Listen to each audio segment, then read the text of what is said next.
session was that, we will just touch on the topics generally about Vedic science, because most of the people I always feel, and when they reach out to me, they have this perception, and I have been always fighting this perception that astrology per se, and many of you have been a part of the journey of Drishta Sutram, that it is all about awakening. That's all. What Vedic science actually is only a spiritual awakening. And if you really try to understand, so I will try to give a little more insight actually as to how actually Vedic science originated, and what is the basic philosophy behind the Vedic science. So we'll just wait for a few minutes and then we will start. So what I'm doing is I've broken this session into basically two parts. So we will talk about the general description of what is Vedic science, what is Drishta Sutram, and then I will get into the basic topic of trying to answer. The basic idea of entire session is to try to answer questions. But my way of looking at the question and answer session is, don't please ask me, oh sir, मेरे अभी शादी कब होगी, मेरे को बच्चा कब होगा, मेरे को ये क्या होगा. Don't get into the personal thing, because I'm not going to get into a predictive mode. But I'll try to tell you a very simple secret as to how you can look at your chart and identify the basic life purpose. Simple as that. You don't need an astrologer, you don't need anybody who's a very acclaimed in this field to tell you that. And how you can see that, that's a very simple technique I will try to explain, so that you all can go back and look into your own chart. And whenever I say look into your own chart, please remember that I'm only talking about the Vedic science. I'm not talking about Western astrology. I'm not talking about any kind of astrology. It's simply about putting your details into any website. Like I always say, Astro Sage Kundli. You just put in your details, and as per the Vedic science, it can tell you what is your ascendant. And ascendant, as you all know, is the Lagna chart. That means the D1. So, off the record, the first thing always you should remember that the more you will try to get into a complex mindset as to I want to, try to see what is in it, what is in it, what is in it, what is in it, you will never find it. That's how magically Vedic science always works. That's been my experience. So if you're trying to do too much of research, you're trying to do too much of in that kind of search, that after I do this, I'm going to find this answer, that answer will always elude you. So the first secret of the Vedic science is always that you have to just let go. If you do not believe in this philosophy, then you're always going against the entire tide. And that is how life always works. So that is the first thing that you must remember. And unfortunately, as human beings, we are always accustomed to this theory that we only want and we don't want to give. So it's always important to understand the spirit of gratitude. Gratitude doesn't mean that today you just send a message to somebody and say, oh, I'm gratitude. Do you really feel grateful? That is the question that you should ask yourself. Because in the times that we live today, we are only talking about an illusion. I think many of you, if you read the post that I've been writing, last year I wrote, I'm not talking in the perspective of saying that I did something great and made a prediction. But if many of you have, anybody who has followed my writings, I said that this year will be the year when aliens will show their presence. And if you recently read articles, the talks have already started about Mexico, uncovering some. This is not like it is something. It's not. I would not say it is about predictive. It is simply about how the Vedic science has been, put across to the generation. It's only unfortunate that we have never been able to really try to decode it or understand it in the peer, in kind of that kind of an understanding, more because our illusion. We are only thinking through it from the mind perspective, but it has to be absorbed more in terms of a spiritual or a soul perspective. So a few minutes we will wait, another 2-3 minutes, and then I will start. So please feel free, if anybody finds that it is too boring, you can please leave the session. There's no hard take and things like, because I always have this belief system. Many of you, I think most of you, have been associated with Vedic science, with Dishtra Sutram. And my life purpose has always been to be, somehow guide people. I'll tell you some story about my own life also as to why I got into karmic alignment. What is the, the way I look at uh, the theory, the philosophy about everything. And please have that kind of decorum so that we can, when I'll give enough time for each one of you. If you have any question, and then you can ask one by one, and we will take it on from there. So another 2 minutes, and I think we're already time. So let me start. So today's topic, basically, why did I think about karmic alignment? Or in terms of the, to have it like an open session, because I think a lot of people, when they come to me, they're always asking, if I can just request everyone to just be on mute. Okay.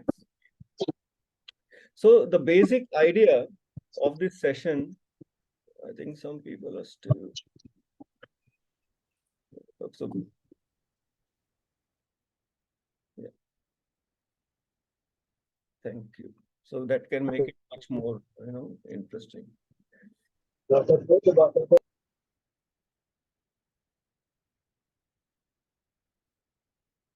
Please bear with me. Okay.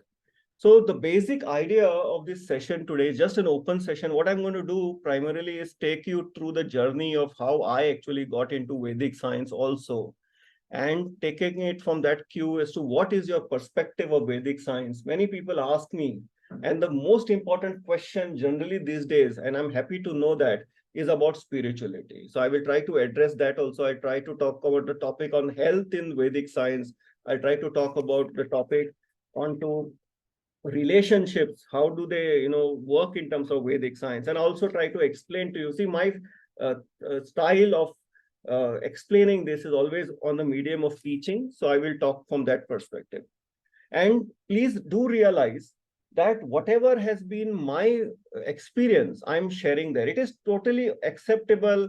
You don't need to believe it. There are so many better, I would not like to compare myself with anybody, but there are so many acclaimed teachers and gurus in this field who can guide you maybe much more in terms of at a very holistic level. But I was very clear in one thing in my life, that the more simpler you are, and that is how you can really attain divinity. And I've been actually fortunate, because I, with my experience, I will tell you that if you really want to find divinity, then you just need to be very simple. The more simple you are, the more humble you are, the more humane you are, that's how the answer, you will start awakening, and that I will explain to you in time to come. So please maintain decorum, please maintain respectability, and please maintain discipline, because always remember that whoever gives you some kind of guidance, there is always the touch of divinity coming through that kind of vision. So we will do a 30 minutes quick take as to what is the basic idea, and then we will open to question answers, and one by one we will discuss and topics, so all the people will get some kind of clue. So what I, first of all, let me quickly introduce myself. If most of the people know me, though I'm an architect, it's very simple that someday in my life, after, obviously we all have our challenges, and I will not get into the challenges part of my life, but one day it just happened to me that at the age of 36, I decided suddenly that, look, I've got everything in my life that I wanted, and it's, still that kind of vacuum, in terms of how I'm living my life, and that kind of vacuum and lack of sleep, which most of the people suffer today, mind you.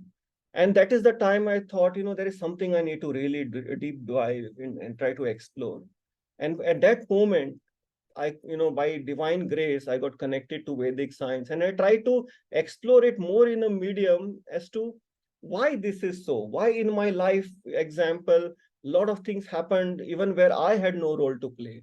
So while I was doing that, and all this journey started happening, but the most important aspect, and I always wonder in life, and that might give a little hope to a lot of people who are suffering. As to when I was at the age of 15, I went to commit suicide. And from that day, and today I'm 45, and there are so many people I have guided. And it's amazing to me because I sometimes feel, isn't it a miracle in itself that someday maybe I needed help and today I guide a lot of people. Obviously, it's nothing that I am guiding or I am doing this. It is all the work of divine which is happening through me. So the first rule you must always remember that you need to die to get born again in the path of spirituality. And many quotes and texts you will find, like even Jesus mentioning that once only when you die can you really find me. So what it means actually is that you have to understand the pain. You need to go through that kind of struggles in your life. You need to go into that kind of an a turmoil in your life, and only then can you die. What do you die of? You die of your thought process. You die about what you are actually thinking in terms of your entire life philosophy. And when it shatters in front of you, that is the time you really understand, okay, it's time for me to rise up again. And that is actually the advent of spirituality. The first point of spirituality actually is, and people ask me, how do you understand? How do you know that I am on the right path? The answer is very simple. If you ever feel a small milli gap between two of your thought processes, two of your thoughts, that is the time you understand that you've taken the first step into spirituality. So you are, maybe you're meditating, maybe you're just singing, maybe you will realize that between one thought and the next thought, there is a difference. And that is what the entire story of spirituality actually all begins. And what is the Drishta Sutram school? My life purpose, what we are going to talk today, is simply about understanding how to guide others towards their life purpose. And that is what it is, the most important point. And when I was looking at my own chart, and believe me, it was a very difficult decision for me to do. It is not an easy subject to go and start teaching anybody, because in the line of teaching, there is always a high level of responsibility. I never got into this because I wanted to make a multi-million-dollar. I just wanted basically people to understand that it's your simple date of birth and the time of birth can reveal so many secrets about your own life. And what you are actually doing is basically simply trying to pay the debts. And if you do not understand how to pay the debts, that's where the entire turmoil of your life, can never be resonated. And it was a very interesting thing that when I was looking at my own chart, obviously I knew that I was an astrologer in my past lifetime per se, and I was supposed to, slightly I knew the knowledge of astrology from my past life, but I had to maybe present it in a modern context, in a different context. And that is where the entire story of Drishta Sutram started. And more importantly, I realized later that it was not about just doing, sessions and trying to guide people or writing about it, but somewhere, sometime in my past lifetime, maybe I did not do justice to spread this kind of a message to others. And that is when the entire story of Drishta Sutram started coming in. So what happened very simply is that now most of you must be wondering that what is the entire idea about Vedic science? So where did it basically originate? So Vedic science was basically, what was Vedic science? And my understanding in the research has been that it was simply a discussion between Lord Shiva and Ma Parvati. So what happens is, in one of the discussions as a husband and wife, Ma Parvati asked Lord Shiva that why is there so much of turmoil in the, like in human life? Why are there so many diseases? Why are there so many, kind of calamities and people are suffering? And to that, Lord Shiva is always, if he's a very soft, guy, and he can be easily won over. So obviously to his wife, he explains that, people have this kind of a tendency that, and it's also written somewhere in the Gita that, or in the philosophy of, the Krishna consciousness, that all the souls were resting with the Lord himself, the Supreme Lord.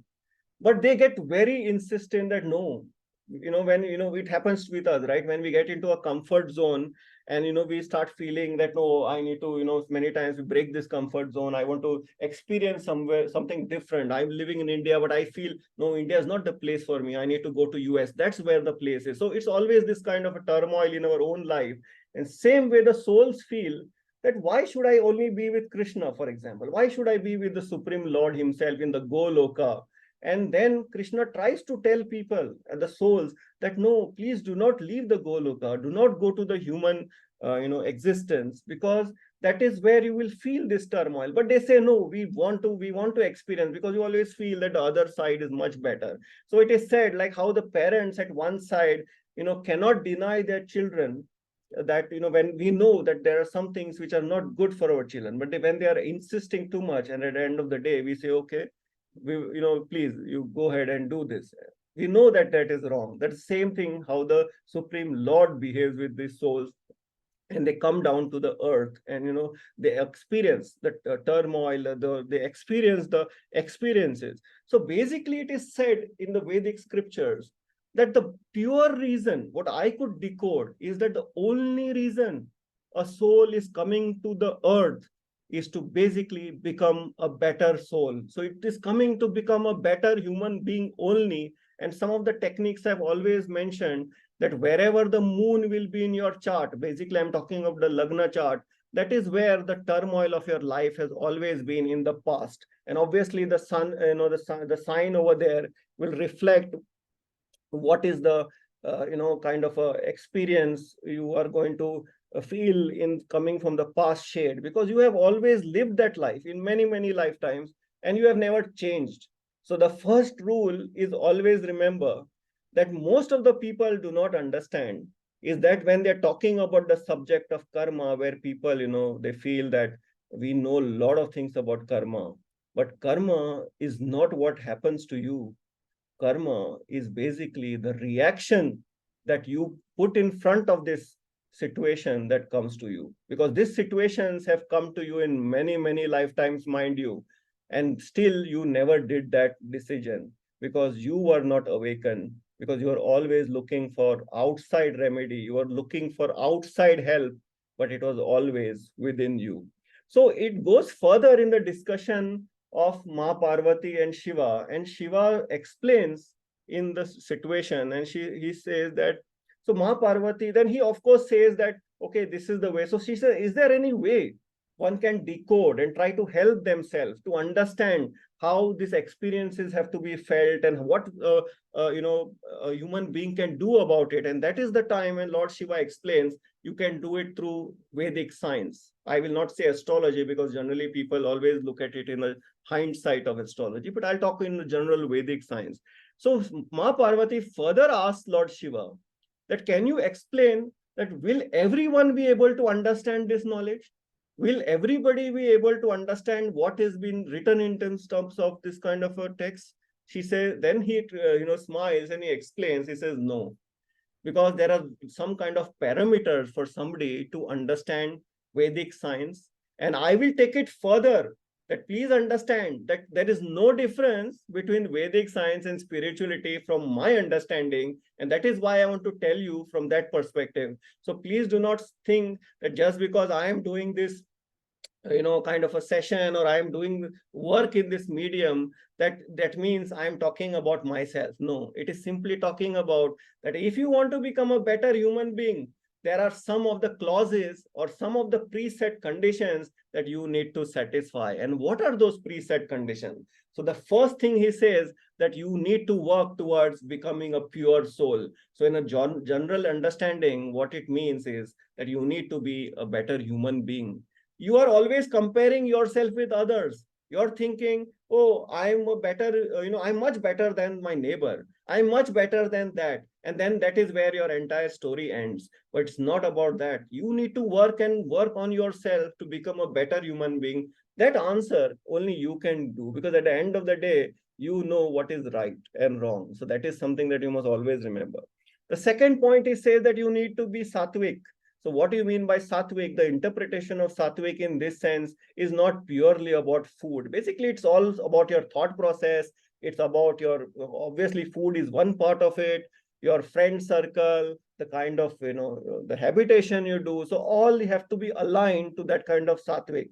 So you cannot have this kind of mentality, wherever you feel it's convenient, I'm going to kill animal. And whenever it's convenient, you will say, no, I can, I can do this. I can eat on a Sunday, I can eat on a Saturday, but other days it is not allowed to me. That kind of mental, the self decisions that we make is all the conflict of the mind. That is the point number 2. Third, he says that you need to meditate. Now, meditate doesn't mean that you just sit in front of a temple and you take a book and you start, keeping on writing and doing things, and, 8 hours you did meditation. No, meditation has got a lot of parameters. It simply means somebody can meditate in 2 minutes and somebody can meditate for an hour. So it all depends upon how you do and how you do that meditation. Do you do meditation by just reciting the name of the Lord? Do you just do meditation by just being silent? Remember this, it's a very powerful tool. Meditation means also that if you are just silent for half an hour, I'll tell you when I show the charts, and I will try to draw and I'll try to explain to you very simplistically how your chart actually works in terms of your life. That is something you must always remember. Never be overthinking in terms of, oh, I need to do this huge meditation course. Believe me, till today, I have never ever attended any meditation, kind of a course. I have never done, because I always believe that the simple you are, the more open you are to change, to acceptance, is what everything starts striking in your life. Third is obviously faith. If you do not have faith, then what are we? So always remember that faith and belief become very important part of the in the entire cycle of meditation, astrology, Vedic science. All this will be highly, in kind of related to the faith in the divine. Now, whatever that could be, I'm not saying that you believe in God. I'm just saying believe in that power that is there, and you can feel it. Your soul can feel it always. And I've been extremely lucky, because every person, I will tell you, I'm at least to the level of 99% who reached out to me for a karmic alignment session has been asking me the right question only primarily towards spirituality at the end of the day. It's never been that people ask me, when will I get married? When there are thousands and millions of astrologers, I think, in the world who can answer that to you. But I always believed in the concept of spirituality and the connection to Vedic science. And another very important point is goodwill of seekers. Always look for the goodwill of people. I get a lot of people who have come to me and they will be in so much of turmoil. They say, I can feel, I want to connect God. People have this kind of a huge mindset today, and they've forgotten where they started, not being humble. They're always in this illusion that I will do this and I am this. Many people tell me, Sarvesh, I'm very highly spiritually connected. When you make a statement like that, that is the first falling that you do, because you must never have this kind of a concept, because this is a process where it is everything done by the divine through you. Only the difference is, it's like you have to be ready and you have to be like the chosen one in some way. Now, how do you become the chosen one? That is a very difficult answer to make. But always look for the goodwill of seekers. A lot of people ask me this question. This thing happened in my family, and it looks like only I am concerned and nobody is bothered. Every time person is only trying to compare. When the divine chose you, for many people who have done the session with me, I've always believed, and I always tell this to people, that there is a huge reason why the divinity chose you. Instead of working on that philosophy and doubting, please work on that philosophy that you have been the chosen one. Was it only a service that you did with somebody and you paid? No. I would have loved to do the sessions free to people, but unfortunately, the next point is, in this decoding of entire thing between Lord Shiva and Parvati, Lord Shiva also warns Parvati. He says, look, when the Kali Yuga will come, it is not about giving this kind of a service and knowledge to everybody, because people will never appreciate it. Look in your world today. If anything is free, you will never value it. So he gives a very clear direction that this advice should never be given to free to people. And that is why I always make a very important part to whatever I do, that I have, if you, anytime anybody has connected with me, for me personally, it has never been that it is only a session and I'm just doing service to people. There are many examples. I'm sure some people of are here where I've said very clearly that if there are 5 members of a family, it doesn't mean that somebody comes to me and I do everybody's reading. I have to apologize. There are some kind of a parameter where I cannot do that person's reading. Obviously, there are some story behind it which I cannot, this. So this is something which is very important. And a very important, I've also posted one of the YouTube video on this topic about the cycle and code of astrology. Now, why that is very important is very simple, because when you look at your chart, and I always said about the moon, and moon basically is the interpretation of your soul from the past lifetime. And when you are, doing your karma in this life, it is simply that your moon, the mind will always keep you in an illusion to follow the negative influence of Rahu, and it will trap you, because your only reason actually for birth was to follow the sun. So wherever you will have sun in your D1 chart or the Lagna chart, you will always realize that is where you have been born at a soul level to refine yourself. And when it goes further, actually, it is not only you, it is your entire generation, it is your entire family, because wherever sun will be there in your chart, it shows a strong karmic thing with your entire family. Now, one of the very simple tricks or tips I will tell you when you look at your chart is that, just give me a quick moment. I'll just try to open the chart and explain to you as to how this.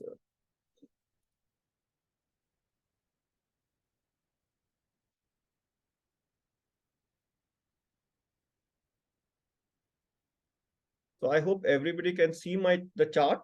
Okay. So this is basically, if I to just explain to you, and lot of people, now let us say in terms of your life purpose, and we are only talking about our D1 chart. Okay, so the D1 chart, and mind you, when I'm always talking about is the Lagna chart. So in the Vedic science, the D1 or the ascendant chart and the Lagna chart are all same. Okay, so when you look at your chart and you know your timing of your birth and you open your chart, the first, always look at the Vedic science very simply. Lot of people, lot of YouTube video, lot of things you will see in your life. Oh, this is Rahu Dasha and this is going to happen to you, and this is D27 chart and this is so and so. Look, in one lifetime, it is very important to just get the basics right. That's always the first thing. In all the sessions that I've done with people, and even today, it's only about the D1, and some of the students are here, so they can tell you that it's the 90% philosophy always happens with the D1 chart of your life. Now, a very simple technique, if you have to understand that why you are born and what you need to do, is just look at this chart. And you don't even need to know the planets, mind you. Simple as this. Let's look for a Cancer ascendant. If you are a Cancer ascendant, your chart will start looking like this in terms of the numbers. Okay. When I was doing, my beginning into the Vedic science, and let us say you just know you're a Cancer ascendant, and this is how your chart will look. I've just imagined that I've erased all the planets from this chart. And when this happens, most of the people, should realize that it is not about your to explain it much easier, again, go back to the philosophy that I always talk about, that we are basically only 12 types of people. Now, what does that mean?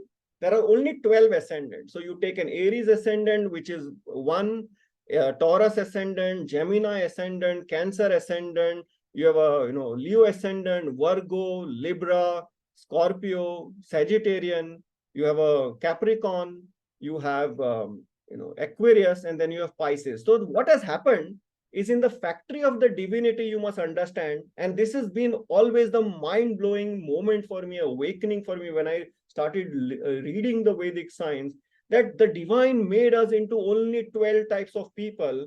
And if you understand this and you know what type of a person you are, then it solves 60% of your problem. The only problem is you are simply going and thinking what I need to do, and get behind the poor Saturn and get behind all the planets, and somebody tells you to climb these steps and this. Unfortunately, instead of wasting time there, Vedic science, and that is why I say it is heavily connected to spirituality, because you just need to look inside. Now I'll tell you with a simple diagram how you can just look inside looking at your chart. So if you are a Cancer ascendant in this case, where you have 4 numbers starting with your the first house, obviously, just to reiterate, these are the houses of astrology.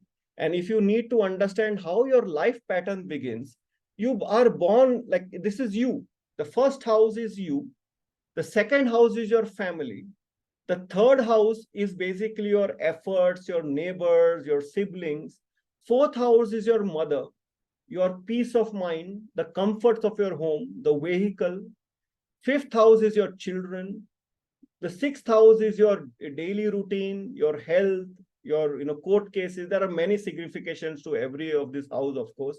And the seventh house is your spouse, your business. So everything comes to this. So what basically I'm trying to explain to you is your soul journey begins at the time you are born, then into your family, your mother, your home, your children. Basically, then it's about your daily routine. Then you get married, and then your life begins into a new trajectory. After you get married, then you go to your in-laws house. That is the in-laws side of the story. Then you have your guru or your teacher, mentor, who tell you what is life, why you were born, what is the reason. And your entire karma is your 10th house. And then what happens is you have done your entire life story, and you're going into the 11th house, which is basically the house of your report card. Like you went to school and you at the end of the year, there is a report card happening. So 11th house is your report card of life. And then the divinity talks to you at a soul level that did you learn your lesson, why you were born? And then if you have learned your lesson, then the 12th house is the exit, which is known as the moksha. That means you are never being born again as a human being. And you start, if you are going to be born again, then you start your journey again in this kind of a cycle. So your cycle of life keeps on going. But the idea and what I'm trying to explain to you is very simple. For a Cancer ascendant, again, this is let me just draw this again. So again, when I'm talking from a Cancer ascendant, please remember I'm just talking at a blank chart technique.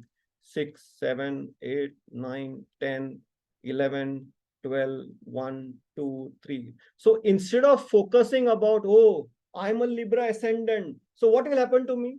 Oh, I'm a Leo ascendant, what will be my story? No, please try to understand the concept. So what it simply means that when you are a Cancer ascendant,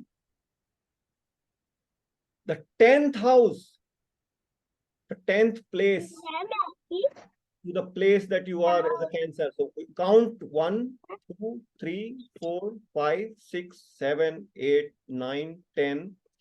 Sorry. 1, 2, 3, 4, 5, 6, 7, 8, 9, 10. Okay. So the 10th place to your start of your journey will show you the first life purpose. So what happens is simple, that when you look at a Cancer ascendant, any Cancer ascendant, mind you, I'm not talking about a particular Cancer ascendant, any Cancer ascendant born on this earth has to play the karma of the number 1. What is the karma of the number 1? The karma of the number 1 is very simple.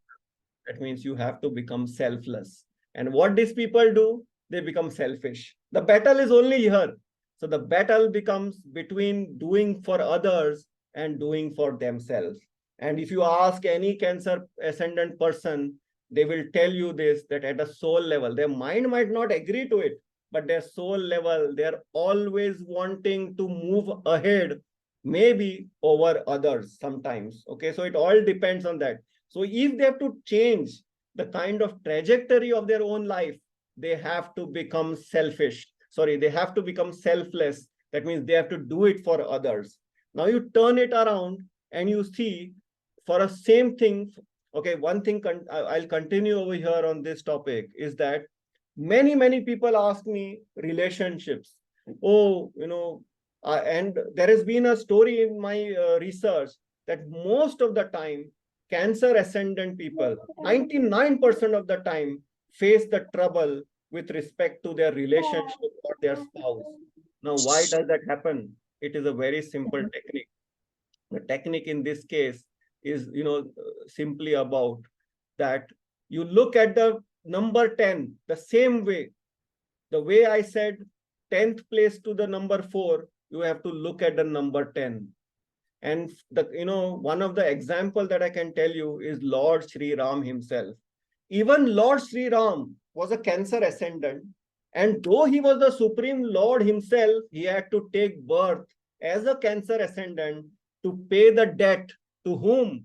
To his spouse, 10 number. So wherever the number 10 will be in anybody's chart, there will be that kind of a karma that person has to pay. There have been numerous examples in my life when Cancer ascendants have come to me and they said to me, "Oh, Sarvesh, I just had a breakup of a relationship and I want to find the best husband. Can you tell me when I will get that person in my life, and when the perfect life partner, as they say, when can I manifest? How can I manifest?" And for me, it's only a smile on my face, because if you are a Cancer ascendant, then you can never escape this story of the seventh house. Unless you are not surrendered to, I'm not saying that please go and stand in front of a person who's your spouse and who's going to batter you and give up your life. No, I didn't mean that. I'm simply talking about there is huge debt that the person needs to do, or work towards giving up with respect to spouse. Can you run away from that situation? No, because the 10th, this is called the concept of Bhavat Bhavam. This is your 10th house. And the 10th to 10th, that means 1, 2, 3, 4, 5, 6, 7, 8, 9, 10th. The 10th to the 10th house is all about actually permutation and combination. The 10th to the 10th house is the strongest karma of your karma. And that is why it is said, and you might find it very humorous, that most of the times the Vedic science talks about that you get married to the most difficult enemy of your past lifetime. So that could be a businessman that you really throttled in the last lifetime. It could be your own husband, or in a different combination that you really made his life miserable or her life in the last lifetime. And then you have to come back and pay the debts. You can never escape the debts. So the most important thing is to pay those debts. Yes, it is highly possible that you wear a stone, you do mantras, you do heavy kind of rituals, and you pay exorbitant money and delay this process. I am never saying that no, you cannot do that, but it's like saying, oh, let my debts remain, let me come back in the next lifetime and many lifetimes, and let me suffer, because I don't want to pay that debt in this lifetime. Now when you look at a similar example and the same concept, you look for a Gemini ascendant. So what happens in a Gemini ascendant's case? The chart will start looking like this: 3, 6, 7, 8, 9, 10, 11, 12, 1, 2. Want to know the life purpose? It is so simple. Look at the 10th house of the Gemini ascendant. It is number 12. What does it mean? It means simply giving. 12 is the sign of giving. So entire life, this person, if he is not thinking about giving, to others, they will always have this kind of a turmoil in their life. The battle is between giving and not giving. So what I'm trying to explain to you, if you ever find a Pisces ascendant around you, you will find that it is very difficult for them, Gemini ascendant, to basically give to others. They will want to hold it because this is the turmoil that they face. And eventually they need to actually give as much as possible. And that is where the entire resolution starts coming from that perspective. So everything for respect to your chart is very important in terms of, and mind you, I have not even put the planets right now. So at a basic level, it is important that you need to at least know this. Lot of people think, oh, I'm going to talk all bullshit and crap to others. And then they fall into this kind of a trap. When you look at a Leo ascendant, you look at the second house. What is the second house? The second house is the house of your speech. The second house is the house of your food. The second house is basically everything which is your family. But most importantly, in a human signification, it is the house of your speech per se.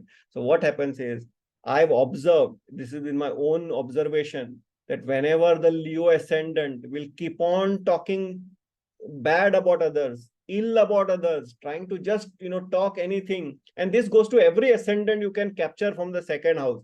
So for a Leo ascendant, as soon as he's talking unnecessarily, talking crap about others, make harm, being disrespectful to others, automatically the sixth house of his life starts activating. What happens is, there is more health issues in his life. There are more troubles for him in his life. The sixth number gets activated in his chart, which is all about, this exactly the signification of the sixth house. If you look from the perspective of any other ascendant, let's say you're looking at a Taurus ascendant. So when you look at a Taurus ascendant, if it does not control, all the things with respect to his speech, then automatically you will understand that his relationship with his siblings, any three number related things will start getting affected in his life. His efforts will start not getting results. The issues with siblings will start happening, and all his communication will be haywire, because three is also the point of communication. So these simple things are very important for a person to understand as to how his life is in terms of his, how one needs to align to his life purpose, and things like that. Obviously there are a lot of shades to this, so we can keep on going and keep on discussing. So what I would suggest is, if anyone wants to ask a question, I will take it up, and then I can explain in terms of, if required, in terms of chart. So if anybody wants to go ahead, please start. And in the topic with respect to spiritual, anything that you want to ask in the constraint of this discussion, and not getting more in terms of predictive thing, and please feel free, and please don't ask any too personal questions, because on a forum like this, it would not be right for me to answer. So please go ahead if anybody wants to start. They can raise their hand, and maybe I can unmute. Please feel free, because this is an opportunity. In my life, I never got somebody who can tell me anything in terms of what way to take, what direction to take. So please feel free in terms of asking anything. Because Sarveshji, I have a question. Yeah, can I know? Yes, I think Vani, right? Yes. Just give me 1 minute.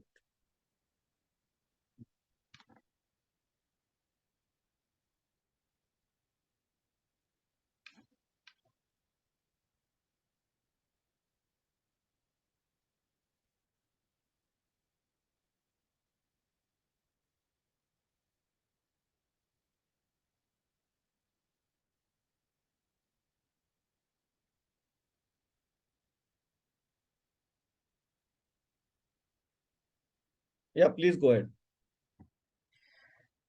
This is regarding the mean Rashi or the Pisces ascendant.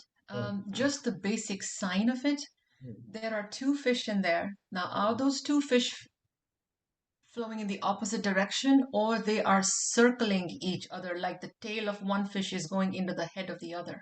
And I what's the significance of that?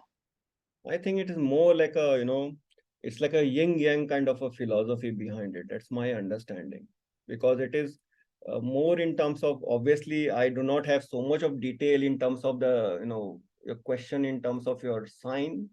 But what is my understanding that in terms of the Vedic science, it is all about when we're talking about the from the philosophy of the Pisces sign, it is more about uh, it's the end of the cycle kind of thing. That's the last sign and that's the last house. So it's all signifying in terms of how you basically give up everything kind of, in terms of that story.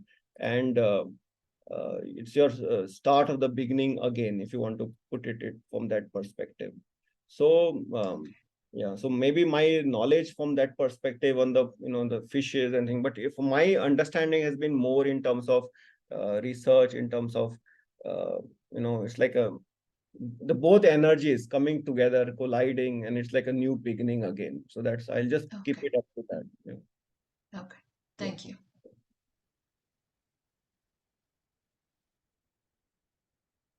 Yeah, Mini, please go ahead. Yeah, so this is on a generic question. Like, I want to be a student of Vedic science now. So, what is that like I can expect from teachers like you? Like, what is that like any kind of workshops or beginners like us would want to hear from you? So, See, if you have ever heard me, and we did your, I think, session also earlier. The first thing is, remember that I always tell people that it is not about that I want to do it. First, you need to understand why you're doing it. Because as I hmm, said, there are parameters to that. That means you can be either just, learning for life, but actually, what is your purpose? The most misconception people have that you need to clarify, and has been my understanding, is that by just doing courses, but just doing education, the primary, the kind of intention is the most important component of entire thing. That why you want to do this? Do you want to do this just because you have some issues and you want to this? But is there been a calling for you to get into doing this? So that parameter you have to understand, because there are different school of thought. There are different kind of people who might want to do this as a business. There are different kind of people in different parameters. So you need to decide first, because there is also a possibility, mind you, that even if you don't know any courses, you can still understand Vedic science. And my masters always said, because it is purely your intention. See, a spiritual master, when he looks at you, he tells you the same thing what the Vedic science person can look into your chart and tell you. So the first thing is to be open to awareness. Try to understand at a spiritual level. That means when you are learning this thing, it is all about divine grace. You have some parameters. You have to make an intention as to why you're doing it. Are you going to do it just like a business? That means somebody comes to you and do that kind of a, you do solution providing. Like if you look at it, I'm a Sagittarius ascendant, and as a Sagittarius ascendant, the sign that will be 10th to the 9th will be the 6th number sign. So what it means that in my life, I have to either go through turmoil again and again, or make an effort to take turmoils away from other people. So what am I doing? When I'm guiding people, I'm helping them to take away their turmoil. That is my life purpose per se. So maybe because of this, I don't need to do so many courses and lectures and things, because my intention is right. If your intention is right, then whatever you tell somebody, maybe that knowledge can just come to you. So, and then there is no fixed parameter that yes, I'm going to do learning by these two courses, or I'm going to do that. No, the knowledge is available there in the YouTube, maybe, or obviously you need a proper teacher, but it is more important to find the right philosophy behind the teacher as to what is he trying to explain to you. Are you just trying to work out in a strategy that now Saturn is going to be after your life for the whole thing? So that is something that a decision you have to take. But it is most important that you look from the perspective that you have to be awareness. See, most of the time, it is a general discussion, I would say, that we are always trying too hard, and that is something that you must never do. Want to get into meditation, I want to understand spirituality, but first of all, please try to look within yourself. I meet so many people on a daily basis. You know what is the fashion today? I'm going to Kedarnath this week. I'm going to go, so an A, B, C, D temple next week. And people come and then they put it on their status. I was at Kedarnath. I was at this. I know when they're at Kedarnath, they're thinking about their home. They're thinking about their Instagram. They're thinking about, did I leave the geyser on? So all these things. And when you're here, you're thinking about Kedarnath. The entire life becomes like this. So it is most important to be simple, to accept. Most of the people falter because they do not accept the situation in front of you. They're always trying to find an answer from a perspective that somebody should give me the solution, but the answer is always within you. You do not need Sarvesh, you do not need anybody. What you need to do is just look within yourself. Have you ever felt it's so difficult? Go and try to sit in a room for 15 minutes without your phone, without your laptop, without anybody you talk to or book. You know why that happens? Because your soul is wide awake, and your mind and soul are now, the soul is in control because your mind is now suddenly not occupied. So the soul has got the power.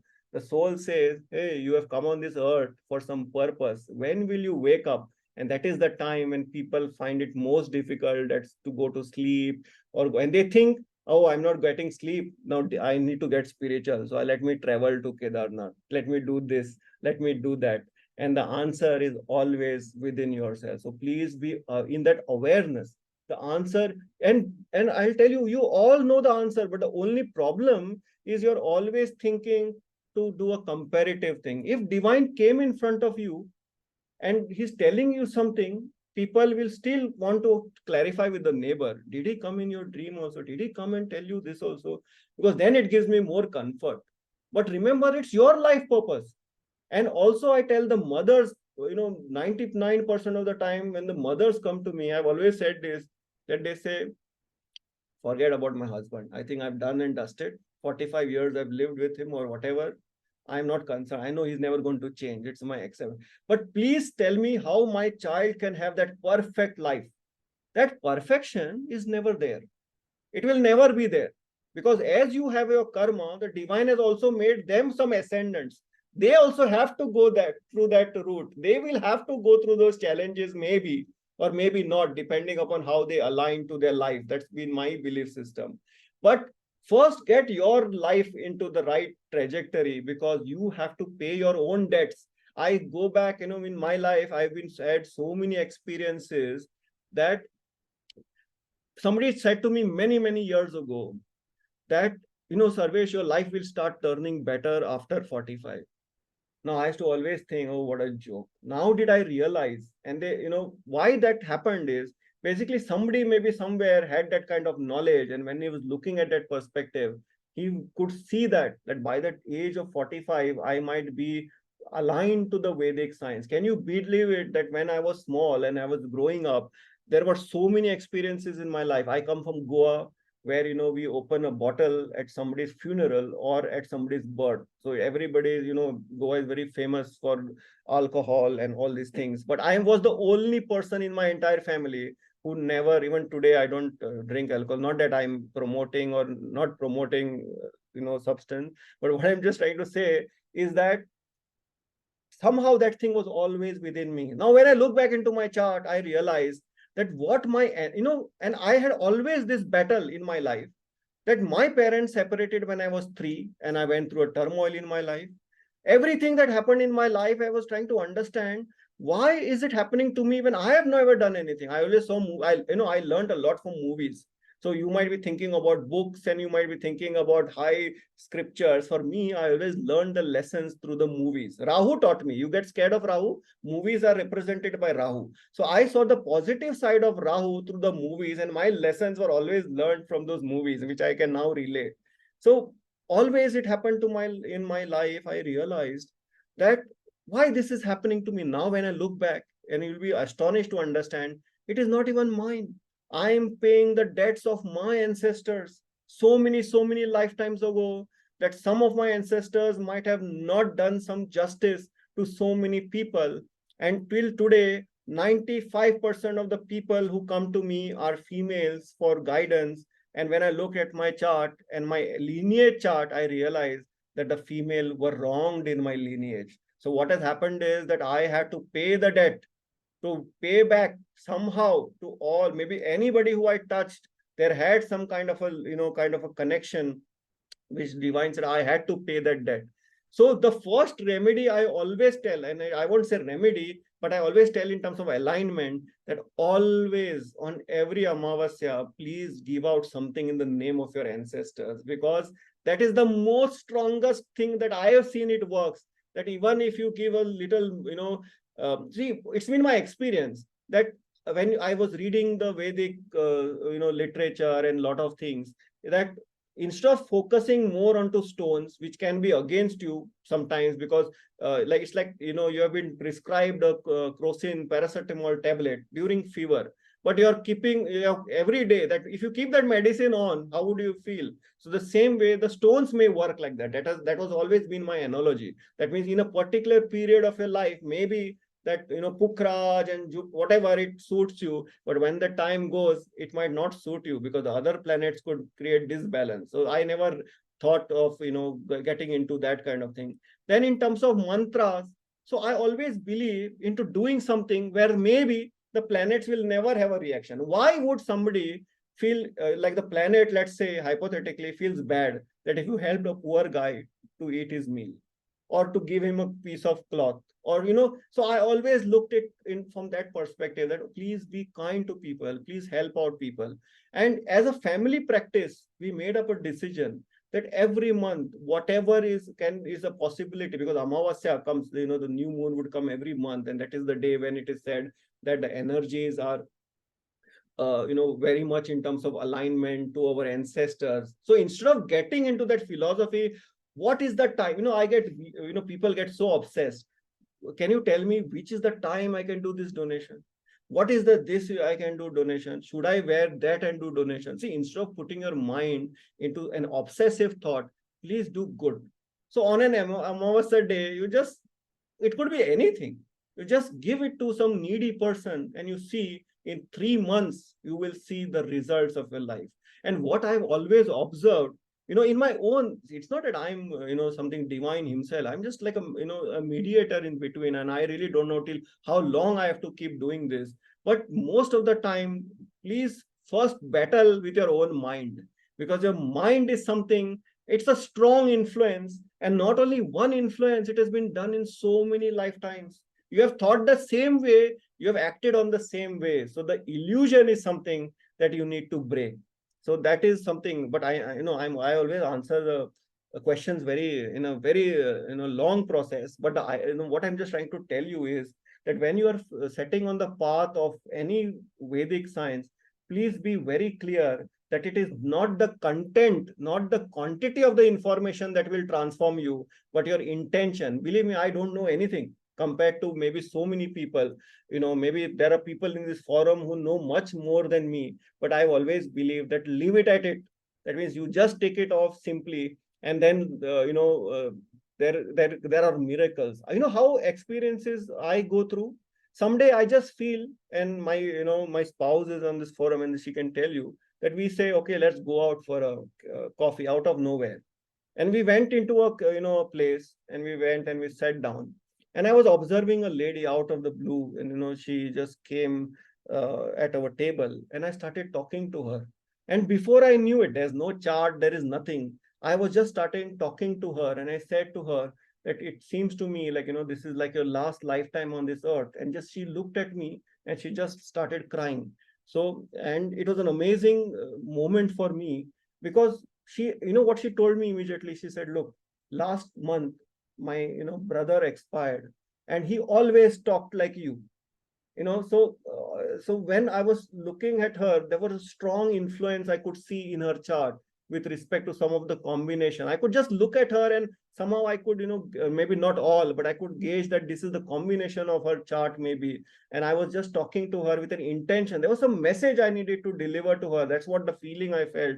And she just burst into tears, and then she told me the entire story about how her brother, who went into like cancer, and he was the strength of their house, and how he used to still be so positive even till the last days and things like that. And then, obviously, there was something that I needed to. So out of nowhere, I ended up into that cafe. So what I'm just trying to tell you is, this is the experience that you feel when you have a positive intention, and that is something that you need to always work. Because in the Vedic classics, mind you, I've always mentioned this, that it could take 2 years and it could take 12 years for that opening to come. I've got experiences where people come to me and they say, Sarvesh, I've come from that lineage of, Nadi principles, and I went and joined one so and so lady, and in 3 classes I left it because I got so scared, because everybody's telling me Saturn will do this and Saturn will do that, and that whole thing happened. Obviously, because at a research perspective, I looked into her chart and I realized that she was going through a Rahu Mahadasha. In a Rahu Mahadasha period, generally what happens is that people are always in this illusion, because if you are not, spiritually connected, or you're not into the alignment. And whenever I'm saying spiritually connected, please don't think that, okay, now I have to read the Gita and I have to do this and I'm spiritually connected. Spiritually connected, what I'm trying to mean in my interpretation, is just you need to start looking inside. If you can, there is a wake up call that happens to you at 4:30, 5 o'clock, you're somewhere there. The divine is, somewhere the energies are making you get up and they say, okay, now it's time to, because most of the time, many lifetimes, that realization has never been there. But I see now in the era of 20 and 13, this thing is hitting very high. And I'm extremely fortunate that though there are few people, but it is good to see that people are more connected to actually understand this. Because the young people, and even in your own family and environment, it is amazing that it's a simple chart and it's talking so many things about your life and what you need to pay as a debt. Then why are we in so much of illusion that, oh, this there has been a lot of experiences. People don't want to believe, and people are into the same illusion again and again. And one of my experience has been, I feel that somehow humanity doesn't have gratitude. Because whoever, you meet in your life, it's a relationship generally people end after you got something from that. Like a teacher, if tomorrow as a responsibility I reprimand any of the student, most of the time somebody might feel, oh, get lost, I don't care, there's so many people in this world, and I will go to another teacher and I will learn whatever I have to. Who the hell is somebody? Because people think hum paisa denge to chalo abhi kuch bhi humko kar sakte. But look, in terms of it's been my also understanding that you must always respect anybody who tells you some wisdom, because there is a huge power of divinity. See, and everybody cannot be perfect. So in times today, if anybody gives you some wisdom, take the good out of it, let the bad, go ahead. There will be some flaws in each one. I have flaws too, you will have flaws too. Just take the 70% good about that person and move on. I never look back whoever I learned from to the books and XYZ. Learning is learning. Sometimes most of my learning happened by some push of a YouTube thing. It will happen to you also. There's a like a YouTube flash coming to you on this. Many of the people have reached to me also like that. Maybe looking at one of a video I did and seminar I did, and they reached out. That's how divine energies work. If you have to receive the right message, it will come in any form. But the problem is that, are you aware? Are you ready to accept? Or at that same time, you're still thinking that I will do this and then that will come to me. And when the opportunity is standing in front of you, people miss the bus. And there is never, I'll tell you another example that I've experienced recent times. See, many times what happens is when people come to me, and I cannot be too judgmental about it. At some definition, I do their session, I give them the interpretation. It is not my interpretation. It is something that is coming through Vedic science. It is not that I am very clear that it is not that I have put my own thoughts and said that you do this and you learn astrology. I don't. Let me make it very clear on this forum again that I don't want to do any sessions. I don't want to do any teaching. I'll be the most happiest person that everybody does it on their own. Okay, that's been my entire philosophy of the entire story of Drishta Sutram. That means people should be able to, if I could do it, from coming from a suicide to, being on talking about this subject, I'm sure that all of you can do much better. That's another subject. But in the thought process of the world today, and it goes back to something that I read. It says that in the Kali Yuga, only the genuine teachers will have few followers. So most of the people, when they have this YouTube, and they're always, when will you make me like 1 million followers and things like that. You will see in time to come, in the next 4 or 5 months, how this will become like a fall. Obviously, I'm not saying that I'm a genuine teacher, but I'm just telling you on a normal front that how this happens. And I've had experiences that people come to me and you tell me where I am wrong. When person comes to me, I do their reading, I give them whatever has been decoded in the best of the knowledge to the person. And in many of the things I've observed, that it comes somehow that these people are to be connected to Vedic science. Okay, I've told many of them, especially I notice people who come to me, people do not believe this. It is their problem. There was an incident I had recently. One lady came to me maybe 1.5 years ago, and I decoded her chart, and I said, look, it is good that you start walking on the path of Vedic science, start reading about it, start understanding your chart and things like this. After 1 year, that lady came to me and she said, look, everything in my life is, people have this compartmentalized. I'm sure you must be also having. That means I'm ready to accept that this of my life is, in the doldrums, so forget about it. So if my career is all right, let my relationship go to shit. I just want your help, that please see that my career never suffers. People have this ideology that if I tell them 10 things to do, they will ask me that out of this 10, can you tell me which of them are for the career? So I don't need to do the others. People are, so intelligent with this. So that person came to me after a year and she said, everything is all right, but somehow my career is not getting stabilized. And I said, so are you in a practice of doing this, whatever techniques I told you? She said, no, very rarely I do it. Can you tell me something quicker? That means, can you tell me something like, I can pay you 20,000 or something and you do some ritual for me, or I can wear a stone? Because many times our knowledge becomes such that if I tell you that Rahu in your chart, and people overthink, oh, can I do this? Somebody told me Kal Bhairav, then you get too much into it, right? Then you are into obsession that Kal Bhairav and this and that and that and that. So the person says, gets into that influence. Then I say, humbly, no, you need to do only this. There's no other answer. It's like going to a doctor and the doctor says, okay, you take paracetamol on so and so day. And then you'll still keep asking, do you ask a doctor like this, that can I take something else? Can I take something else? You never do that, right? You go to the doctor and you're putting your entire life at stake, mind you. And you went to the doctor, he prescribes a prescription. Have you ever checked, did he even get a scoring marks in his final year dissertation, or how was it good experience? No, you generally go today on Practo, you take medication on a online thing. So anyway, so coming back to that, so when I talked to that lady, she said, I said, no, it's still time. Please get back into the Vedic thing. Whatever has been written for you, many times even I won't remember, right? After 1 year, though I remember, but I said to her that, please get into the thing. After 3 months, she comes back to me and she says, Sarvesh, can I talk to you? It's slightly urgent. I said, yes, why not? I could sense. I never talk to anybody after the session is done. So I spoke to her and I said, what is the issue? She said, look, I was, climbing up a hill and suddenly I felt uneasiness. So I said, let me check with the doctor. So the doctor said, and I told her, she had a Ketu in the ascendant, mind you. And with a combination, I had done their entire sibling thing. So I said, please, you need to get into that habit of whatever your practices have been told. She said, can you please look it? I said, look, you need to, get onto your health, but at the same time, you need to look into this.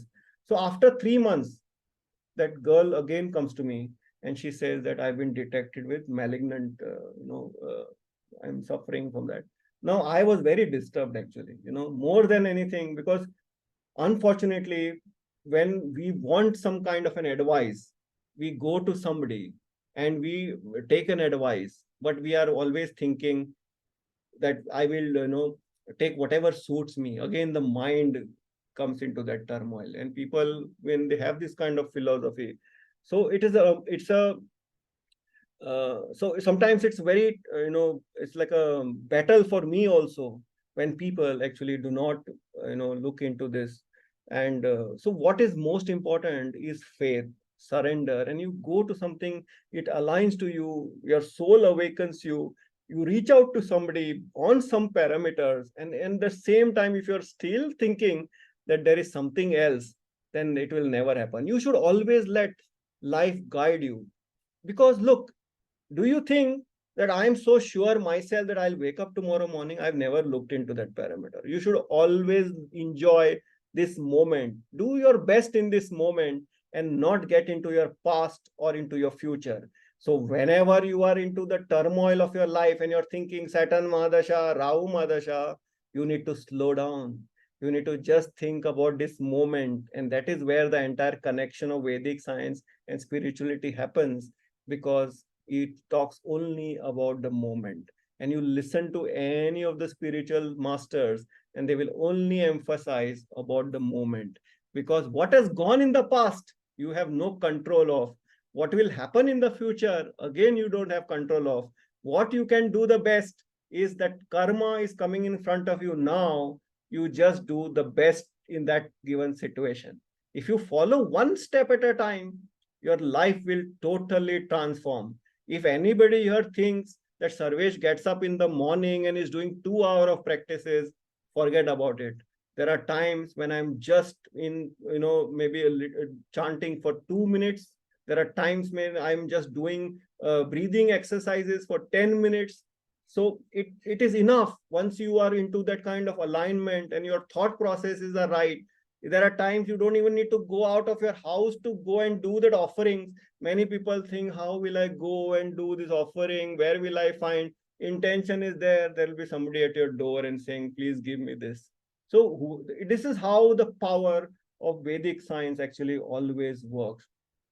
So every ascendant has been given some kind of a role and responsibility, and you must always, remember that, like Vani asked me this question, the Pisces, one thing that I always remember, that wherever the Pisces, not only the Pisces ascendant, wherever the Pisces sign will come in your chart, anybody's chart, it will start moving in different houses for different people. It simply means that is the area that you need to surrender. Like, for example, it's the feet of the Guru, actually. The 12th house or the 12th sign is the feet of the divine himself. So what it means simply is, we are overplay of all karmic reactions of different. It's not like we have one karma. There are many, many debts. And the day we finish our debts, it's over. So for the 12 number sign, wherever it will come in your chart, you must remember that that is where you need to bow down. That is the place where you need to bow down your head. You need to surrender. For example, if you are a Sagittarius ascendant, 9 number in the first house, then you will have 12 number in the fourth house. So what happens? I am a Sagittarius ascendant, 12 number coming in the fourth house. Forget the planets. They will start giving more, influence in other way. Fourth house surrender means what? Surrender to your mother. Surrender to the masses. Surrender to the house and comforts. What it means actually, that in your past lifetime, like me, I didn't take care of my mother. So what happened in my third year of my life, my mother left me. So it took me so much time to get back into that phase where I had to let go of that feeling. And can you believe it? When I started working towards this, after 22 years, my mom calls me and then we are connecting again. So there is a lot of cycle in life. It's a very different, it looks so simple when I'm telling you, but imagine when you connect emotions to it, what philosophy it can happen. So fourth house, for example, maybe I never took care of my household things in my past lifetime. So now I have to be careful. That means I have to take care, the plumber, everything related to house. It will make me move from house to house. And that's how the life is. So that is something that you have to accept. I cannot be getting into that grudge pattern of all these areas of my life. That is something you have to do. So this is something. So for a Pisces ascendant, what it happens? The whole life becomes like this. Pisces ascendant, 12 number in the first sign, first house. It simply means that you have to surrender to yourself. Take care of yourself. Look in terms of not taking everything up, because it's your last, let's assume it's your last life as a human being. Will you take everything? So people, generally Pisces ascendant will want to hoard everything. They cannot give up things. They will have to keep things along with them and things like this. So it will all happen. If you are a Virgo ascendant, then your 12 number comes on the 7th house. Ho gaya, husband, business partner, everywhere you need to surrender, because that comes into your 7th house. So every sign like this, if you are a Leo ascendant, then it will go into your 8th house.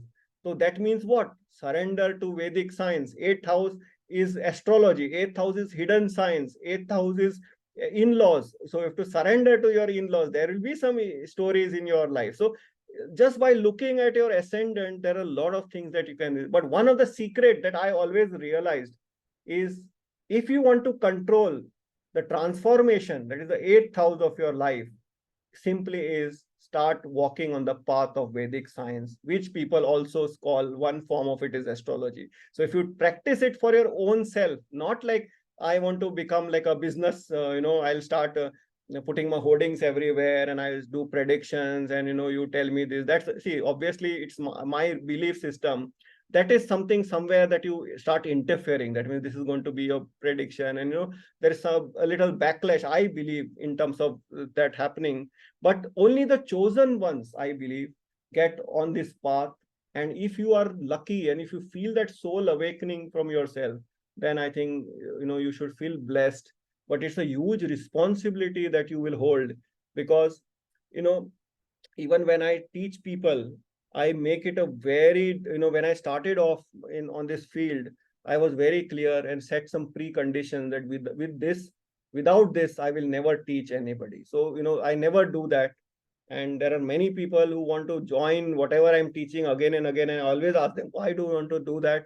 And they always say that it's more than anything, I just want to listen to you. So divine has been, kind.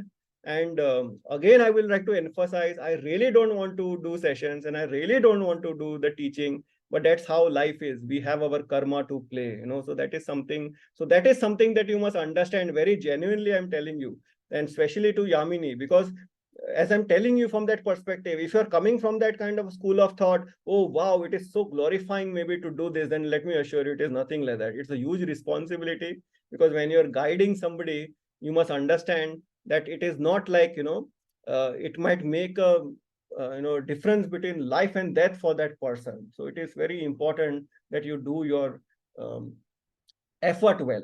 Then you leave it to divinity, because every time it is not possible that you will always be the thing. So anyway, so I just wanted to share some of my own experiences. There are amazing experiences I have on a daily thing, and that's how. I see a question, sir. How exactly can we surrender to divine? Actually, by being, basically open, because do not get, most of the people have this image surrendering to Shiva. Oh, I do this, every Monday I go and walk 10 kilometers and put water on the shivling and thing. And when you come home, you forget everything. So what happens is, first of all, always remember what ascendant you are. So you automatically know that what, is the karmic thing you are going through, and you need to identify from that self and understand not to be too engrossed. Okay, another important aspect that I would like to emphasize here is detachment. Many people ask me, what is detachment? Should I be detached only from a materialistic thing? One of the basic reasons that you are also born is to learn what is detachment. And when you're talking about detachment, it has to be also with your loved ones. Mind you, it is not only materialistic. Detachment means detachment. It is from everything. Something that you love the most. Most mothers suffer from this because they are so obsessed with their children. I remember telling my spouse, the day I really learned one, part of this is that I told her that when it comes to your children, please understand to keep a little distance as a detachment. Now, what it means, it simply means you need to do your responsibilities. You need to do your, part of the story. It's not that you have to run away. Most of the time, people think I will run away from all this sansar, go in the forest and do it. No, that is escapism. That means you are running away from the situation. The test is to be staying in that environment and taking that heads on. So detachment simply means do your responsibilities well, do your efforts well, but at the same time, do understand that we all have our own karma. Like for example, a live example, I know my children's chart, and many times I feel this battle. Oh, I need to interfere and tell my son to do this. At one level, I can do that. How can I do that?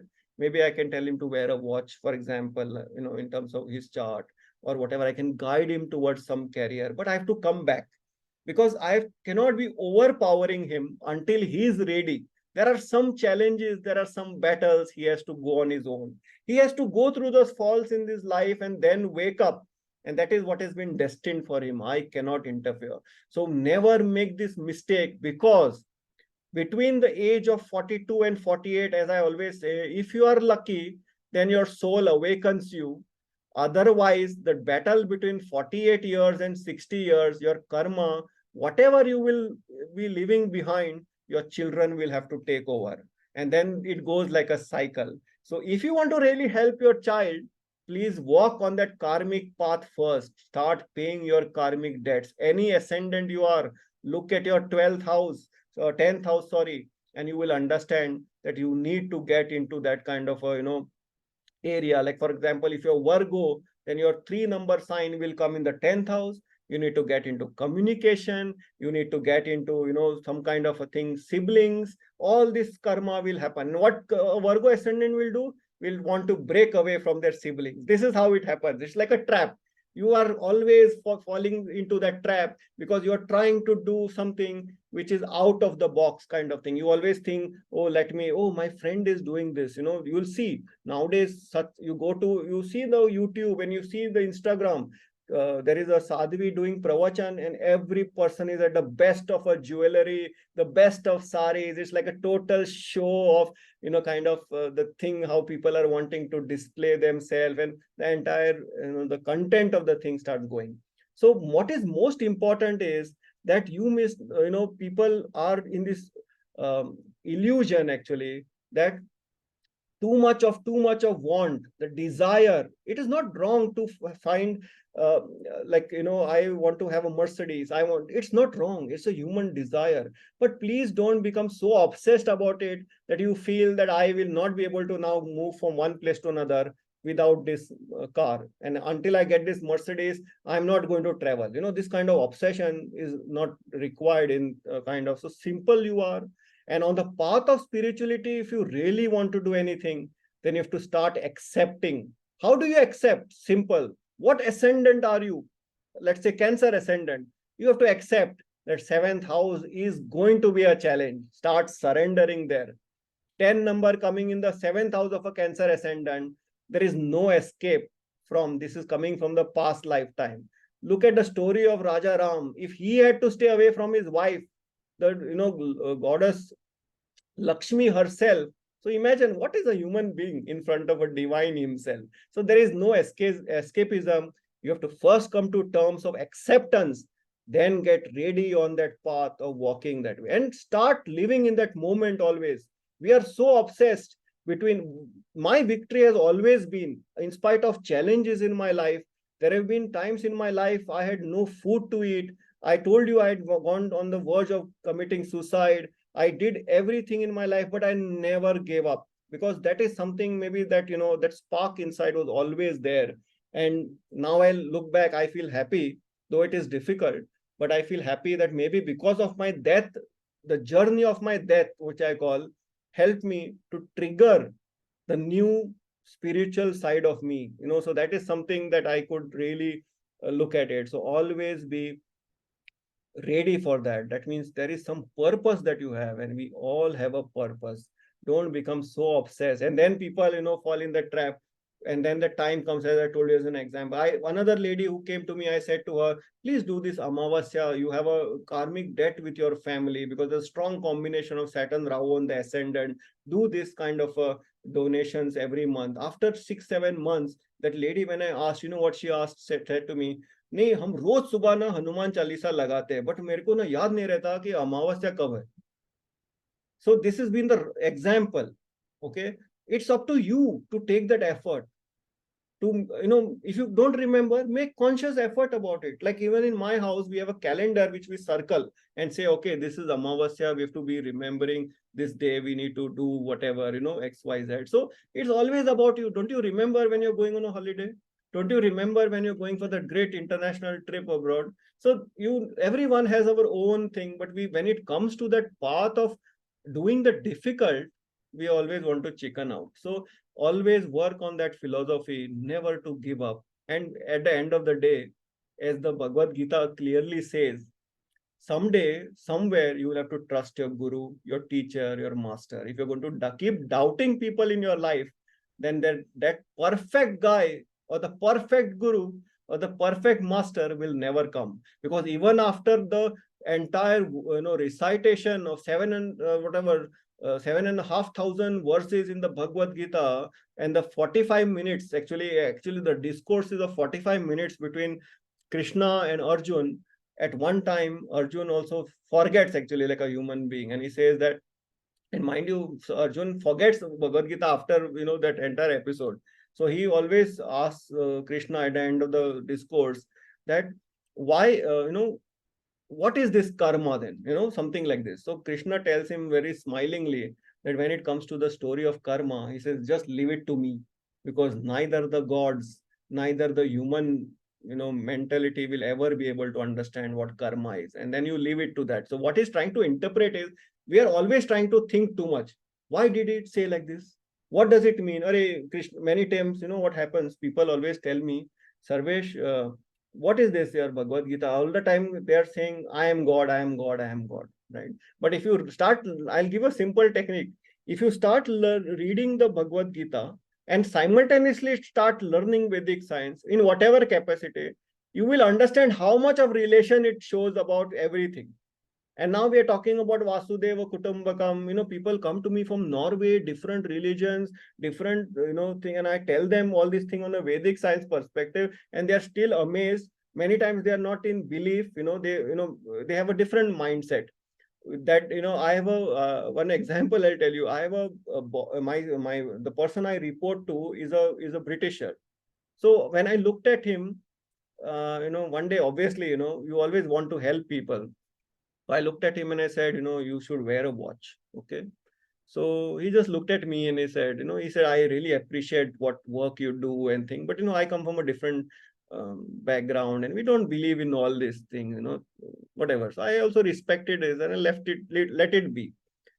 Day before yesterday was his birthday. Okay. So he comes up to me and he says, look, I'm wearing a watch. Okay. So he looks at me and he said, so and so person gifted me this watch. So I said, so did you tell that person that I, advise you to this? He said, no.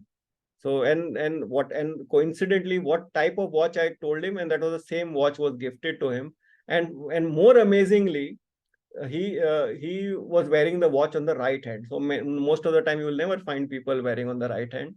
So then, when I really did a little research and looked into the chart of my own inline manager, then I could see that he was a Gemini ascendant. Okay, so there is a huge debt. So I have some relation with him from the past lifetime maybe as a teacher and a student, because the Gemini ascendant, if they suffer from two things. One is that strong karma with the mother, and second is with respect to the insult to the occult sciences in the past lifetime. So they have to work towards it and earn respect towards it. Only then the solution comes through the occult for them. So that's how the entire story happens. And so there are a lot of shades to it. That's the secret of the ascendants, actually. So that is any other question anybody wants to ask?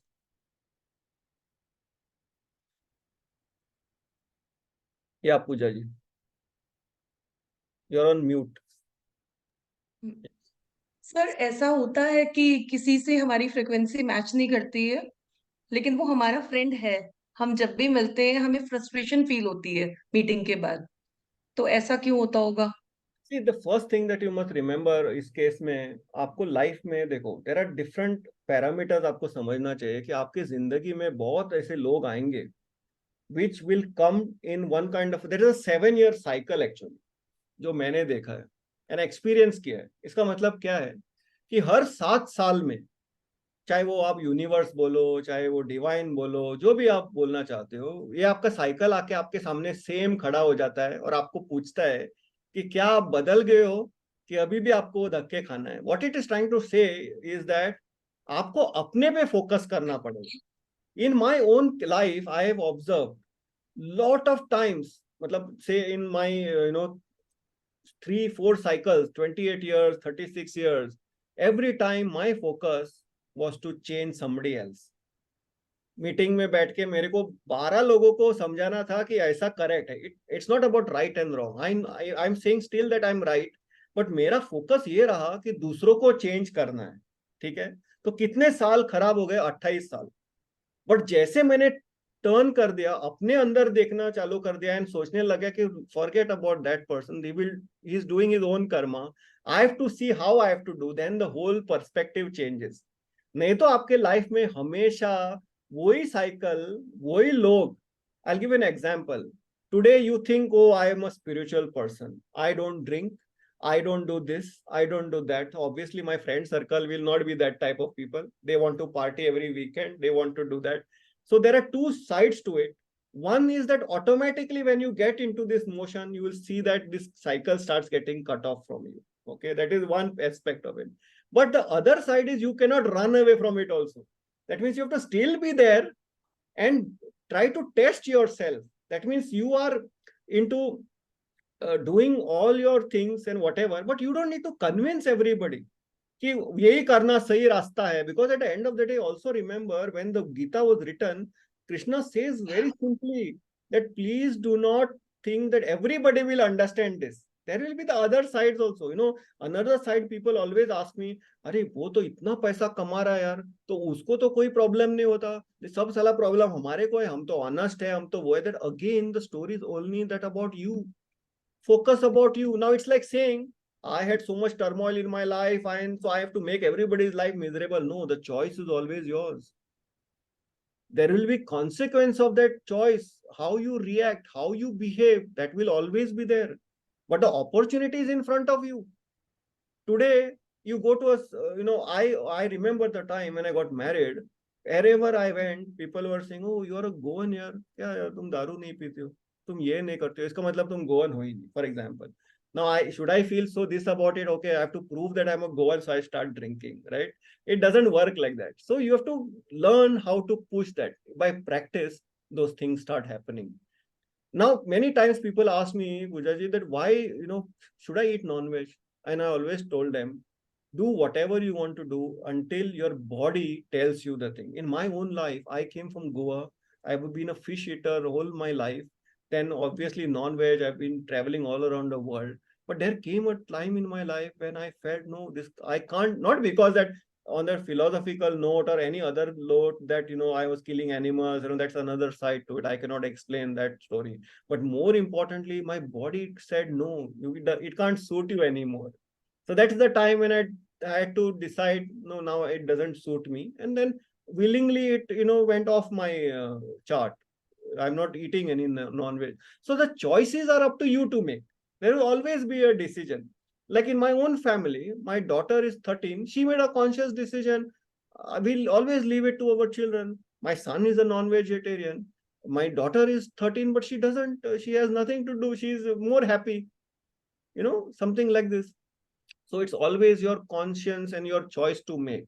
Please do not complicate your life. Always I tell people, do your job, do your thing, a genuine thing. The best practice is not to expect results are difficult, but not impossible. That means you do your work. Don't think I'm going to get something for it. Do your work sincerely. Be a part of the thing. See, I understand in an environment of a family, you might have a husband, you might have a son who don't believe in anything, but instead of focusing on your time not to get into the battle and trying to convince, have more belief on yourself. This is the test we all need to give. Do you think that in my own entire fraternity or my own family circle, anybody would feel that oh, tum to baba ban gaya yaar, so you have to laugh it off. It's nothing so great about, people have their own mindset. Maybe I'm laughing at my own self. Maybe 15 years ago I would have felt the same way. to what is this, So we all have our growth cycle. So never feel into that. Some battles are difficult, but they are not impossible. We have to always work on that thing. Never think that there is something else. The easier you do, the better it is. That is something mantra that you must always remember. And then divine will always, give you that kind of insight as to this. Don't overthink. Overthinking is a big killer because your mind is your enemy. Always remember this. Mind is something that makes you into that influence of taking those wrong decisions. And the only way to progress in life is to control your mind. And for that, you need to do proper breathing exercises, do mantra chanting, so that why do I say mantra chanting? I'll tell you one more thing. Mantra chanting doesn't mean that, okay, obviously, as per your own chart, there might be a specific thing that you need to do and you do your mantras and things like that. But mantra chanting is primarily because it gives you that kind of direction to keep your mind occupied. When you're doing mantras and you're doing scriptures or you're doing chanting and you're doing breathing, you can control your mind. The day you start controlling your mind, automatically you will find peace and balance in your life. I feel sometimes many lucky that I just touch the bed and I'm gone to sleep. And then the next thing I know, I'm getting up in the morning. And most of the people who reach out to me, they are like, really, they find a struggle how to get sleep. Okay. So now you understand that it's only about never do overthinking. And most of you maybe have done the session with me, karmic alignment. You have what is the bare, like what is required from your side. You already know the answer. You need to believe in it. Otherwise, your life will just be revolving around going to people who will always promise you, oh, you do this and then this will happen to you. And then this will happen to you. And that will happen to you. And then that is the cycle that it will never end. Okay. So that is something that you need to really remember. So please, do your practices well, do your thing. Rahu making a transit now in October, 30th October, the new cycle will start. And what it shows that you don't need to worry about it, but you must remember that now it's the time it's always about action. Most of the time people are in the procrastination mode. मैं बाद में करूंगी, मैं वो आने पे करूंगी, and then it becomes turmoil. And what happens is, only when your health suffers, people wake up. So never do that. Always keep into this kind of an alignment to your own practices and things like that. Thank you, sir. Anyone else wants to ask a question? Nupur, you want to ask anything?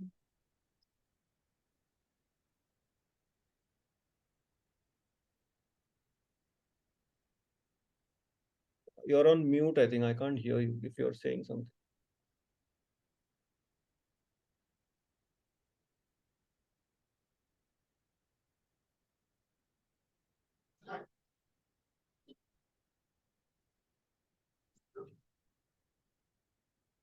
Okay, by the time I can't hear you actually, so I'll just take Payal's question. How to not get affected by what other person is doing to you? See, there are two sides of it. Okay, I'll just come to that question. Say why we get obstacles when we decide to walk in Vedic path, and how can we be okay with it rather than getting disappointed and lose hope? It's always now when you start walking the Vedic path, are you expecting that within 5 days you will get results? There is a huge analogy that when you are onto any path, people say, I surrender. What do you mean by surrender? Surrender means no expectation. I've made it very clear to each one of you, whoever came to the karmic alignment session, that our life is broken into a 60-40 ratio. 60 is what you have done in many, many lifetimes. Nobody can gauge what has been your karmic debt about you, your lineage. How much time that will take, that will never be very clear. There's no benchmark to say it will take 1 year, 5 days, 10 days. So it is very difficult for anybody to go back. The test is only this. Surrender means not having any expectation. Just believing in it and just flowing with that flow, that this is what you need to do and leave it behind, because the debts have to be broken. You need to go into that moment of insult. You need to get into that kind of all the, this has been my own experience. You need to suffer. You need to be into that thing of all the turmoil in your life. In my own life, I suffered huge at a career level. Every time I could see that I was not at 100% fault, but I was always made as a scapegoat. But I had to go through that humiliation. I had to bow down eventually that and accept it, that that is what it is. Unless I'm not going to pay those debts, it is not possible. So never think just because how do you define yourself that I'm walking the Vedic path, so now everything will be good to me. No, that is wrong. The real challenge is that staying in the Vedic path, when people abuse you, people say shit about you, people will talk shit about me someday, people will talk, and then you have to calm down. The story is only that you have to understand it is all divine doing and let it go, not get too complex. When I was talking about detachment, it also holds true to anything. Tomorrow it might so happen that I have to give up doing the session. I might have to give up doing Vedic science at all. That is a choice that the divine might tell me to do, and I might have to take it. So it is not that I have to keep it in my grasp that it is mine. Always understand the thing of detachment. If you start working on this, you will understand that the resonance of your life will be much better. Try to live in that moment. That is the most important thing. Don't run away, because every time you run away, it will bring you back. Not only in this lifetime, mind you, in many, many lifetimes.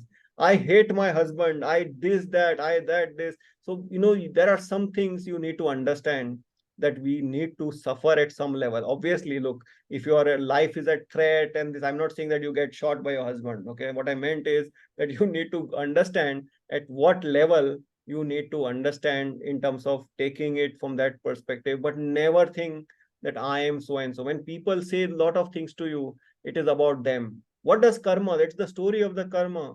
Things happening to you is not your karma. What you will react to it is the opportunity to you to change your karma. Somebody did XYZ to you. No, I'm going to now get back to it. Leave it to divinity. Leave it at it. If you are not at fault, let it go. The more you will start living in this philosophy, you will see that this thing. So what happens actually, why do I talk in terms of ascendants and things? Because it makes your life easier. Once you know that I'm so and so ascendant, you will understand, like as a Virgo ascendant, you have to understand that with respect to your spouse, you will have challenge that you're talking something is not listening. You will get a spouse like that. So this is all happening because it's trying to test you, that please, you need to understand and surrender somewhere. Planet involvement will make it a little more different flavor. But this is how every story in your life will start happening. When you are a Gemini ascendant, the house opposite to you, the seventh house, becomes 9. So what happens for a Gemini or a Gemini ascendant? Again, they have this conflict that they get a guru in their life, but they will not have some turmoil with that. So they have all this kind of an ups and downs. Yeah, Nirmala, please go ahead. Namaste, Sarvesh. So my question is, I'm trying not to make this personal, but when you're in a situation where you're not sure whether to turn left or right, and you have to just trust the divine. And I strongly believe that if things are working out in a certain direction, then that's the right answer. Is that the right mindset? Because I'm just letting it flow. You can never generalize that statement. Now, if somebody, just it depends upon you. It always depends upon the jiva. It depends upon your soul. So first is that if your instinct, look, my belief system is very simple. I will not talk on a general level. But if you have to ask me, you or any person sitting over here on this forum, because I've done all of your reading, I can tell you genuinely that you all will always get the right answer from inside. That's the answer number one. So I will not keep it like a general thing. So you have to listen to yourself, because your instinct will always be right. If you are on that right path, you will find that thing happening strongly. Obviously, many times what happens, that instincts get slowly influenced by our, people around us, what they think and whatever, and then they automatically overpower maybe. But your instinct will always be right in terms of the situation. Even to that extent, the instinct to reach out to somebody for guidance or anything from that perspective also is an instinct, right? That means someday I reached out to somebody was an instinct. Someday maybe you reached out to me and that was an instinct. And that is that moment which changes every decision. And that is how it transforms your life. And that is something that you must always remember and work towards it, and always believe in the divine energy, because at some level, please don't consider it's like a small thing that it connected you to the Vedic science. I'll tell you one thing very strongly. When you look back at your life after 15 years, maybe you'll really understand that, how, and more challenge for you will be, did you make the best of that opportunity? Did you try to put in your best efforts towards it? That is a question that you will have to answer 15 years from now. Or would you say, oh no, I know this thing happened to me, but what can I do? Situations were like that. I had this many responsibilities. I had that and this and that and that. So we will always have lot of reasons in our life, but we have to always make those difficult choices. Always compartmental. You see, women are I really learned a lot of things uh, from the way women work. When you go to your kitchen, you have got so many containers, right? You compartmentalize. You put tea in one side, you put sugar in one thing, and you know how your thing. So life is like this. When you multitask, you need to put your thoughts very in this kind of an arrangement. Never let it. So you'll have friends who have A type of thoughts, to put them in one container. Friends, B type of thought, that container. But you are the person who is still moving around that kitchen without getting affected by that.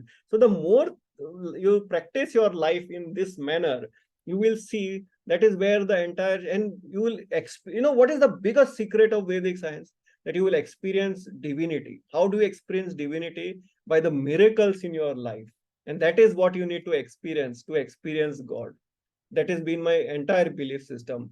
Happiness for me has never been, of course, I've traveled to temples and things like that, but I never feel happy there. The real happiness is always when you experience miracles, how people connect to you, how they tell you their story, what is happening in their life, how that transformation happens like that. And that is what you learn. And then it gives you that motivation to move ahead and do so much more, isn't it? So that is how it is always like that. So when you start, and there is the other side to it also, and the more you walk on that path and the detachment sets in you, then you start getting isolated from all that environment, and the battle becomes between, oh, should I go to that 5-star hotel club party, or should I do XYZ, and then that kind of thing. But the battle will always be within yourself. It doesn't mean that you don't need to go there. It doesn't mean that you cannot take that flight. It doesn't mean that you don't do that, but you have to be the same person and ground yourself accordingly. So all these practices you need to get into your daily life. And the most important is that knowledge.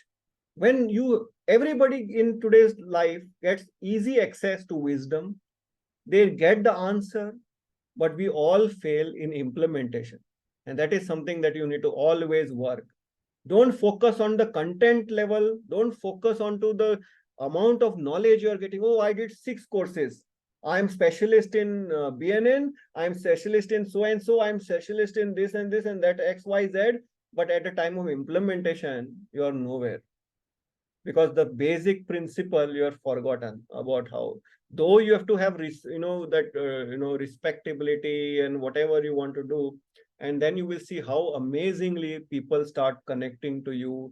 They come to you, they will share their thing, and what you do to others can really transform. I've got experiences personally when maybe I just talk to somebody, and over years their person's life might have transformed, and then they will say, Savesh, when you're coming to Australia, please, my house is open for you. And it feels great when people uh, transform themselves, and it's a big win. And whenever I look back, I always put a small smiley for myself, because when people today's times that we live today, most of the people, you are aware, are suffering from mental health problems. I get people who are very young, who are 25, 26, don't know which direction to do.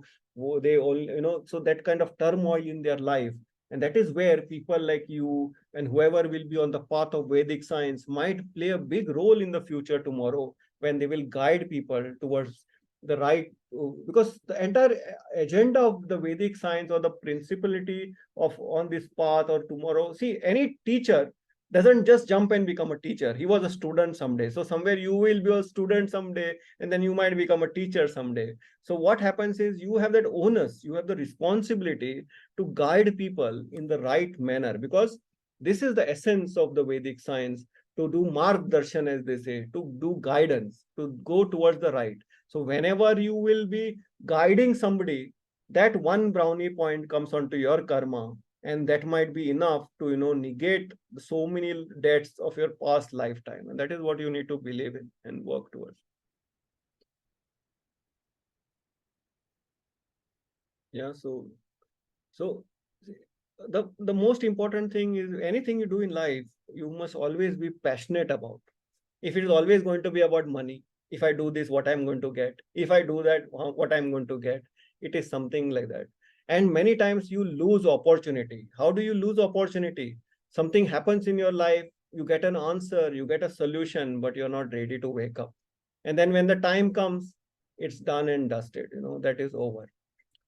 So that's how it all works. So any quick things anybody has in mind, you can always reach out to me also, and I would love to guide people and give them some kind of a direction into how this thing has to happen.